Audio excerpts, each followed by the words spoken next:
متهم للنصب والاحتيال أصغر الخسرانين فوق 70,000 دينار. 1 زائد 1 يساوي 2. 2000 على كل ساعة. جندنا. داخل السجن يتحكم بناس أحرار. يدرس الفريسة، تزوج وطلق، ضربة القاضية، باع أرض بحرية بالملايين، خذ منهم طيارة خاصة مديها البر غاز وكبريت. انت طالبينك بأي صفة انت؟ دز لك فيديو بلندن، بني آدم هو طمع. قالوها من طمع. طبع.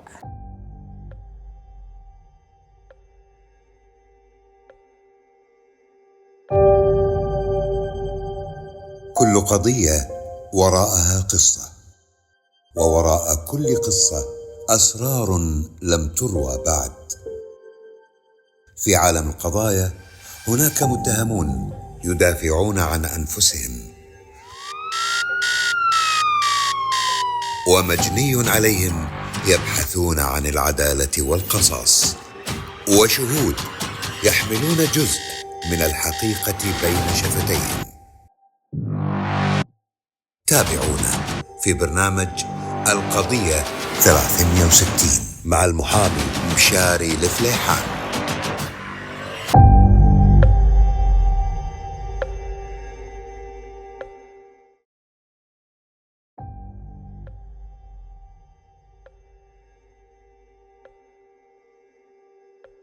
حياكم الله في حلقة جديدة من برنامجكم القضية 360.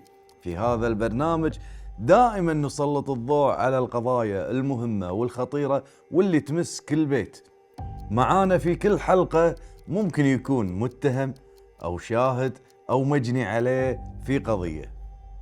اليوم معانا حالة جديدة، خلونا نفتح الملف ونشوفه مع بعض، والله المستعان. أنا أشتغل في مجال الساعات، من اللي تعرضوا للنصب والاحتيال من السجين النصاب دخل علي من المجال هذا، عرفني بروحه أنه شيخ الأسرة متمكن لآخر درجة. أنا أعتبر أصغر الخسرانين. أنا تعرضت ل 54,000 دينار، وهذه قصتي باختصار. حالة نصب جديدة وراها السجين النصاب. انتحل شخصية أحد الشيوخ واستهدف الضحية اللي يشتغل في مجال الساعات، يشتري ويبيع في الساعات. أغراه، عطاه هدايا وخلاه يكسب منه، وبعدين ايش سوى؟ نصب عليه ب54,000 دينار. أكيد عندكم أسئلة كثيرة وأنا بعد عندي أسئلة، لازم نتحقق ونسأل. حياكم معاي غرفة التحقيق.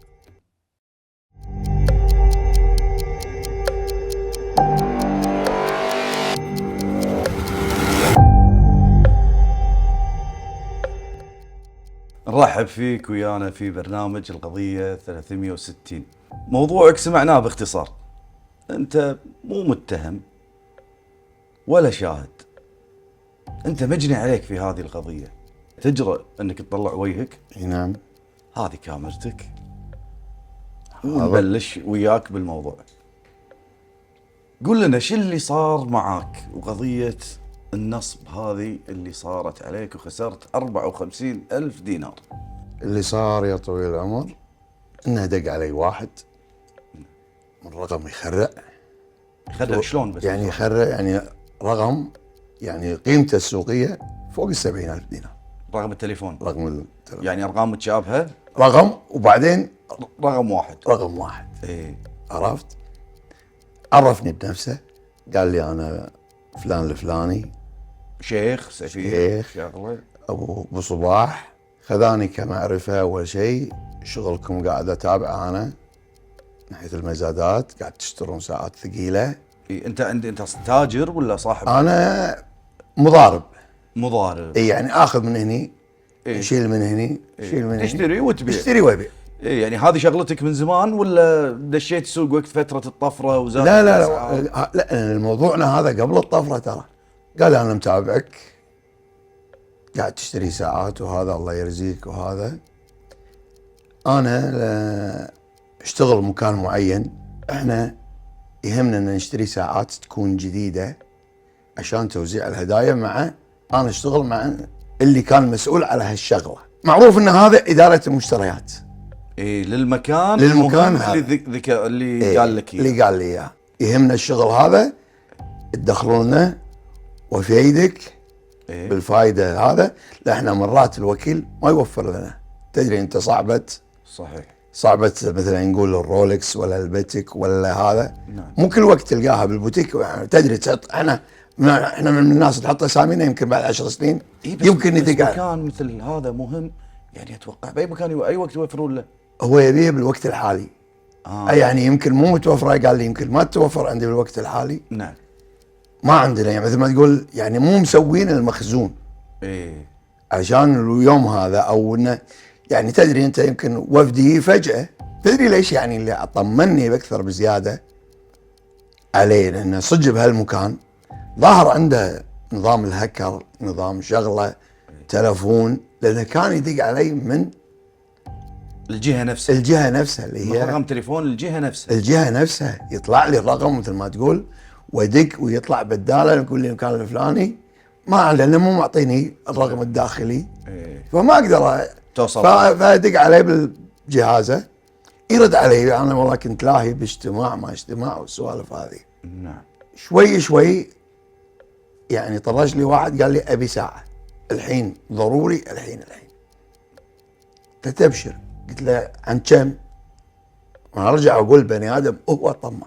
صحيح وهو يطمعك. يطمعك هو طمعك. يعني تخيل انا يعني اعطاني فوق السعر تقريبا ب 2000 دينار. فوق سعر السوق. فوق سعر السوق ب 2000 دينار والحين اعطيك اياهم. انت قلت تركض تدور لك سعر. موجوده. إيه؟ موجوده. انت حنعطيك بعدين يعني شنو إيه؟ جندنا شلون جندك الساعه كانت موجوده.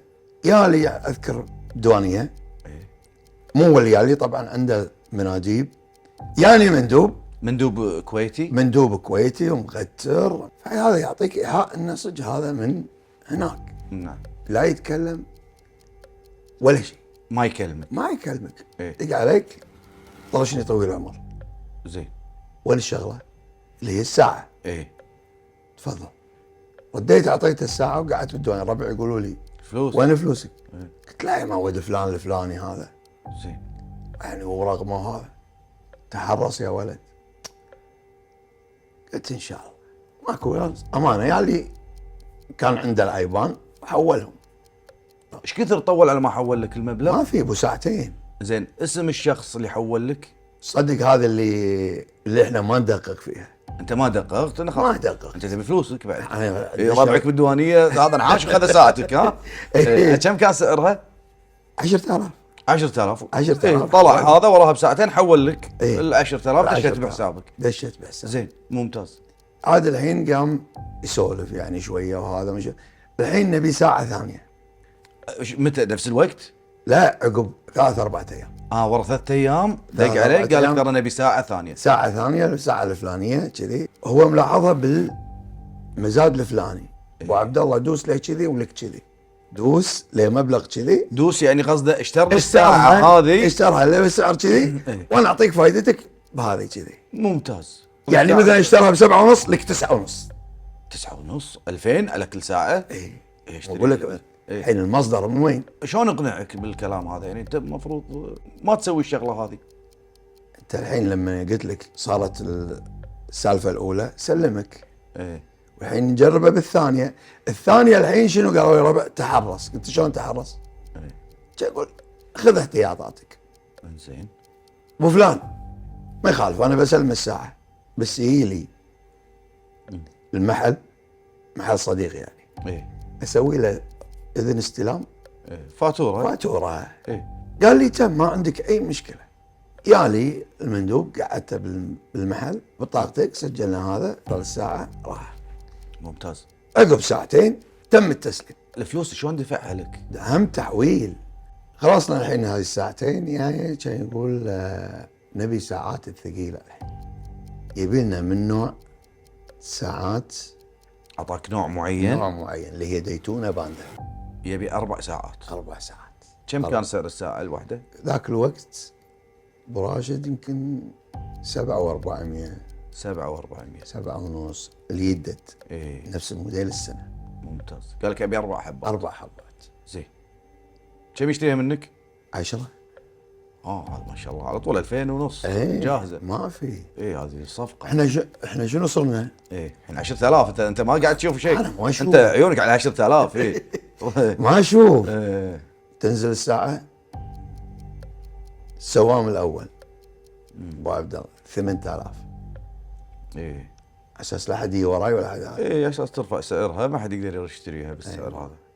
مزاد ثاني بجمع له كان ينطقها هم 8000. حتى اذكر ابو راشد مسكني راعي مزاد كبير ايه قال تعال ابو عبد الله شنو قصتك مع الساعه؟ سامع عنها شيء تدري؟ ايه بسوق الساعات لما واحد يطمر ساعه كانه هذا سامع شيء انه تذكر سالفه انقطاع. إيه ان الساعه هذه راح توقف يزيد توقف. سعرها هذا فكاستثمار يعني. نعم. ليش قاعد تجمع؟ قلت له لا والله غايه في بالي يعني. زين. ما انت بتعطي سرك. ما يعني أعطي انت سر. طايح لك على طريق طيب. انزين. زين. اوكي. فجمعت له تقريبا 3 ساعات. ما قدرت تطلع 4. لا 3 هني بدا المماطله شويه. شلون؟ خذاهم. خذ الساعات. خذ الساعات.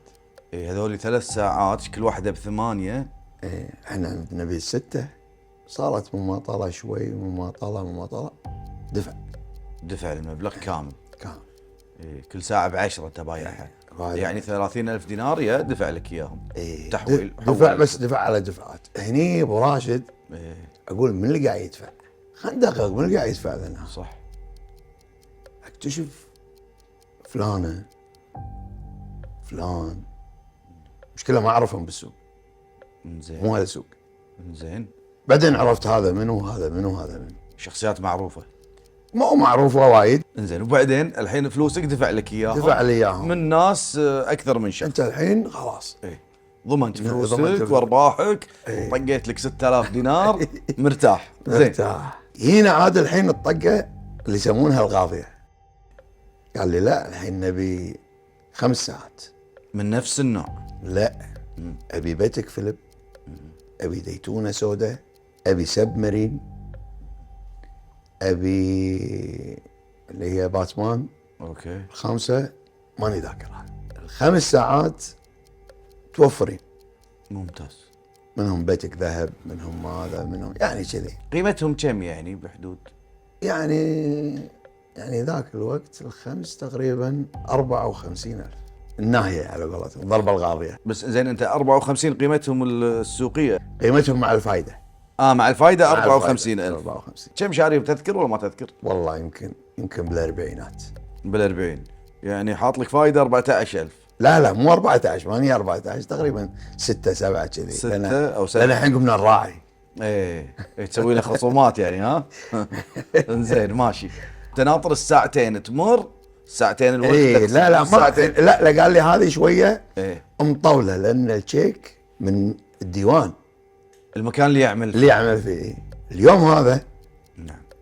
كان يصادف بعد 3 ايام عيد او يعني شيء عندنا عطله عيد وطن ما اذكر بالضبط. لا في ضحيه قبلك كان هني.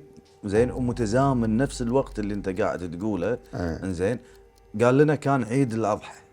ايوه عيد الاضحى. يمكن عيد الاضحى ايوه لان ما كنا صايمين يا عيد اضحى يا عيد وطني عندنا عطله جايه. فاقول له سرع لي يرحم والديك طلع لنا فلوسنا ان شاء الله. اليوم ودق علي من اطالع الرقم. الو ابو عبد الله. قلت له هلا. يقول شيك جاهز ان شاء الله المندوب المغرب عندك. زين حكي تقريبا ب4 الا ربع. انت الى الان قاعد تتعامل مع معالي الشخص هذا. معالي الشخص هذا. ايه ممتاز. طال عمرك وطال عمرك. طال عمره. ايه حلو. يمكن 5 وربع. رقم غريب. الو استاذ احمد. قلت له نعم. تقول معاك باحث مكان معين. مكان معين. زين خير ان شاء الله امر. تقول ممكن تجينا متى يجيكم؟ بعد ساعتين. زين يعني اعطاني موعد بعد ساعتين ولا اقول لك تعال لي باكر الضحى 10 ونص. ممتاز. انت الحين يدق عليك من واحد تعال باكر. طلعت عليك خدامه من حاشه صايدينها طلعت عليك شنو القصه ما تدري يعني. تعال باكر انت الحين شنو نومك لي باكر. لقينا ما تدري يعني واحد كان عنده معارف والله ما ادري زين تقريبا 10:30 انت عندهم. يعني ضابط مال الزام مال البحر. استاذ احمد قال لي تفضل المكتب. شنو معرفتك في والله ما اعرف. يقول ما تعرف واحد ينقال مسجون هذا؟ والله ما له علاقه. يقول ناصب على اكثر من شخص ومن داخل السجن. والله ما اعرف. وانا صدق ما اعرفه. يقول انا الحين بمر لك 3 اشخاص. يبي يسوي لك طابور عرض. زين قبل لا يعرضونهم عليك انت طالبينك بيصف انت متهم ولا شاهد ولا مجني عليك؟ بعدين عرفت اني انا شاهد. كشاهد بهذه القضيه. نعم زين. تخيل انت قاعد افتح الباب ولا الثلاثه اللي كانوا يولي 3 اشخاص. اي اللي هم 3 هذيلا اللي مرات قلت لك انا عندي على 3.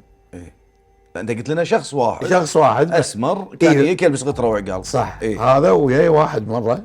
ايه عرفت. هذا كان جاي بالبدايه اول واحد اللي هذا بعدين تغير الى شخص ثاني. ايه ممتاز. يعني الثالث يمكن هو كان معاهم وفل ما ادري يعني. زين انت شرحت لنا 2. الثالث إيه؟ انا اقول لك تدري ليش؟ لان الثاني عنده توأم. الثاني عنده توأم. ليش؟ اسمر عنده توأم شبيهه يعني. انا يوم دشوا انا قلت لكم 3 بس انا اللي مر الثاني يوم طالع الثالث شبيه الثاني ولا هم توأم. فعرضهم عليك. علي. ايش قلت له؟ هذيلا يشتغلون عند فلان وكذي وهذا عند طويل العمر. اي فلان طويل العمر. هذا نصب عليكم وهو داخل السجن. داخل السجن يعني توني اعرف سالفه السجن نصاب. تعرفهم؟ قلت له اي هذا كان كذي وكذي وكذي. شنو معرفتك فيهم؟ قلت له الموضوع نفس اللي قلت لك اياه الحين. قال لي هذه ترى انت مو مقدم شكوى ولا شكوى ولا هذا. انت هني كشاهد راح يطلبونك يوم من الايام نيابه تروح تقول زين. عرفت شلون دروا انك شاهد؟ يمكن من التليفونات الاتصالات والمسجات اللي بينهم او شلون يابوك؟ ليش يعني يطلبوك؟ يابوني يمكن ماسكين تدري انت يمكن ماسكين الاجهزه. ايه تليفونات ولا كذا. تليفونات وهذا. فيابا رغمك انك تعاملت وياهم انه هذول شنو تعاملك معاهم؟ ممتاز. انزين الحين انت عرفت ان هذا السجين النصاب. زين شيكك اللي المفروض اليوم كان المفروض اليوم استلمه. ايه استلمته بالمخبر. انزين اوكي الحين فلوسك شلون عليها؟ انا عندي وصولات. ايه فرحت وتقدمت بالشكوى. ايش صار على القضيه؟ القضيه اللي انا سمعت انسجنوا بس ما يعني المطالبات هذه كلها عند المحامي. ايه انت رفعت دعوه مجني عليك. إيه؟ انزين تتهمهم بالنصب وصدر عليهم حكم بالحبس. انزين المطالبات المدنيه ما تدري عنها عند المحامي. ابيك تتكلم لي عن شخصيته. شلون اقتنعت فيه يعني؟ اقتنعت فيه قلت لك من اسلوبه. اقتنعت فيه. شلون اسلوبه يعني؟ اسلوبه يجيب لي قصص من الاسره. البحث والتحري عندنا يقول لي اتك هديه بعيد ميلادك. شنو موضوع الهديه هذه؟ هذه الهديه كنت مسوي حفله عيد ميلاد؟ لا والله انا يمكن مرات تمر علي سنين ما ادري متى عيد ميلادي. بالعمر هذا بعد يقول لي عيد ميلاد ما يدري. انا كنت قاعد ولا يال مندوب غير شخص غير الاثنين الشخص والتوأم. ايه يالي واحد بدله البيت. قلت له نعم.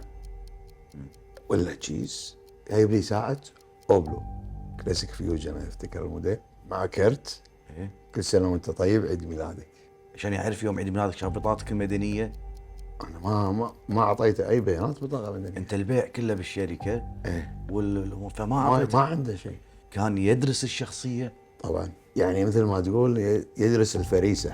حبيبي يدرسك انت شنو شغلك شنو توجهك. هو يشتغل على الطمع الشخص هذا طماع هذا كذا. يدرس بياناته ياخذ معلوماته ياخذ اموره فيبدا يدرس هذه الفريسه. فانت خسارتك منه نقول 45,000 دينار. في مواقف اخرى تعرفها عن موضوع السجين النصاب؟ انه يوم من الايام دز لك فيديو بلندن صور لي ساعات بيتك في لندن.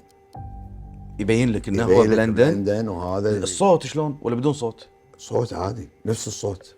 صوت الشخص صوت اللي يدق الشخص. عليك تليفون إيه. موجود بلندن لندن. ويصور لك داخل احد داخل هذا المحلات. داخل بيت داخل المعرض ايه مال الساعات، ايش رايك ناخذ هذه وناخذ هذه، يستشيرك كم ينباع. انت صاحب خبره إيه. بالساعات وبالسوق.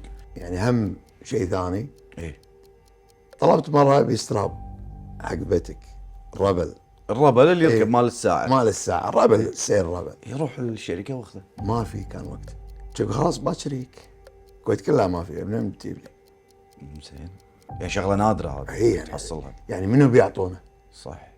ريال قوي راح يجيب لي اياه باكر، يهاب لك الاستراب. يجيب لي اياه وكاله. شنو نوع السيارات اللي كانوا يستخدمونها؟ مثلا مرسيدسات الجديده يعني سبورت، يعني الفراري ولا شغله، هذا السايق ماله. هذا المندوب.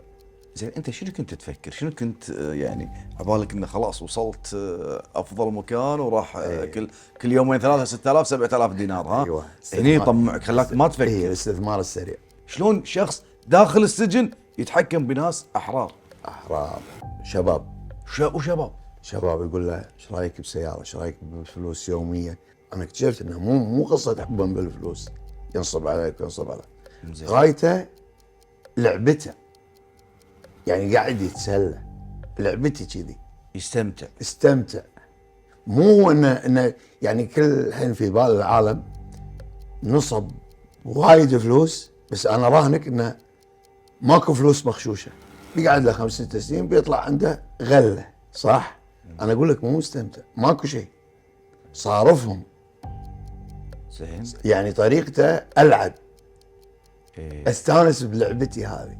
يعني هو قاعد يعني ماخذها كتسالي وليس ليه لغرض شلون عرفت الامر؟ اعطيك قصه شاب صغير ايه فريسه زين. من فرايسه، اعطاه مبلغ، تعرف عليه يعني باسلوب شغله شيء كذي بتلفون، خلاه يأجر سياره، نقول فراري، سيارات اللامبورغيني كذي، إيه. لمده اسبوع. خذاها الصبي ايه باسمه، انزين. اسم الصبي هذا، ايه دفع ايجار اسبوع، قال له لك ال3 ايام على حسابي، ايه كل السياره اجارها على حسابي، ايه. واخر يومين. يومين عطني اياها، وانا راح اردها المكتب والامور طيبه. ممتاز. اعطاه عقب ال3 ايام السياره، إيه. ياله المكتب، قال حبيبي وين السياره؟ قال عند رفيجي. قال انا شكو برفيجك؟ رجع السياره، دق علي يا حبيب، ترى ابوي يدري والظاهر انه مسويها. ورا اهله فاخذ السياره. ايه حبيب السياره بنردها، وهذا صار عليها مبلغ، قريت اساس توديها. طوف اول مره، ثاني مره يا طيب السياره قاعد يدقون على المكتب. اكيد يدق عليه. زين بعدين رجعها. لا شو سوى؟ دز له فيديو. ايه شنو الفيديو؟ شنو؟ مديها البر غاز وكبريت، زين انت شلون عرفت المعلومه هذه؟ من النيابه. يوم طلبوك شاهد طلبوك بالنيابه شاهد. يحققون يعني شفت وياك. قصص طبعا بالنيابه. قول لنا. يعني انا شفت زوج وطلق، يعني وصل زوج وطلق وطلق. باسم شخصيه فلان على ابوهم الشخصيه الفلانيه. اوكي شلون زوجهم؟ يعني قال لها انا فلان ايه تجي دبي، انا عقد الزواج هناك. ايه زين تخيل، يعني حتى شركه سفريات هم خذ منهم طياره خاصه صعد فلانه اساس تجي هناك. هذه تسمعها من الاشخاص نفسهم. من الاشخاص احنا على كرسي واحد كلنا قاعدين، فناطرين تحقيق. إيه. كل واحد وقصته. اتوقع تحقيقكم خذ 3 ايام 4 ايام. 3 ايام تقريبا يوميا، من الساعه 9 نطلع 8:30 9 بالليل. انت شاهد الحين. يلا شاهد عندنا امام المشاهدين. يعني باع ارض منطقه جديده بحريه زين. بالملايين اوكي. على واحده من خواتنا، يعني من مجتمعنا، يعني فاشينيستات يعني. لا مو فاشينيستات، شخصيه اجتماعيه شخصيه معروفه. معروفه، صاحبه إيه. صالونات.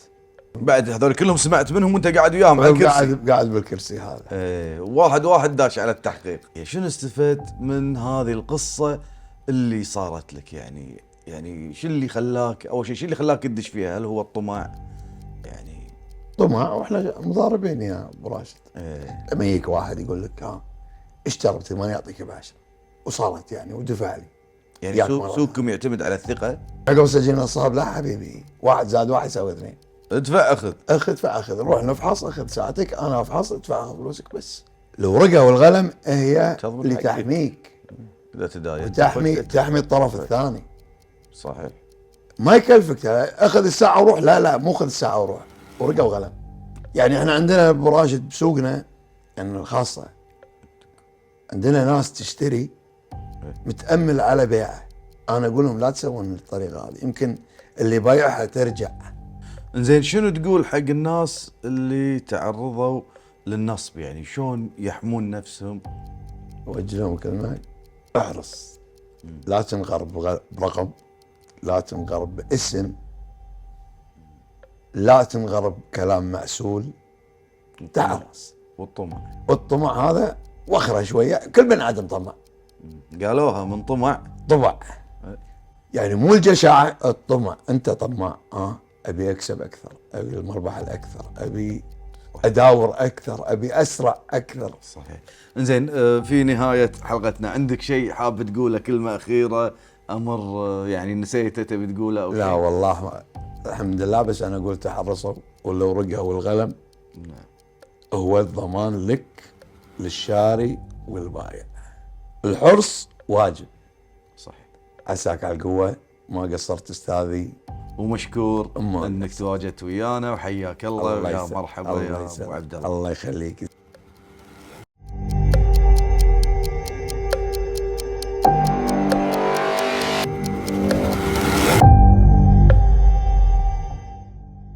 ومثل ما سمعنا القصة في التحقيق كاملة، السجين النصاب كان يحب الساعات الثمينة وخبير فيهم، يعرف الماركات ويعرف هذه كم سعرها ويعرف وين تنباع ويعرف الساعة اللي موجودة واللي مو موجودة. ما حد شكه ولا واحد من اللي قعدنا وياهم اكتشفه، إلا داقين عليه النيابة ولا داقين عليه التحقيق ولا داق عليه شخص ينبهه من هذا الشخص إذا علم أن بينهم تعامل.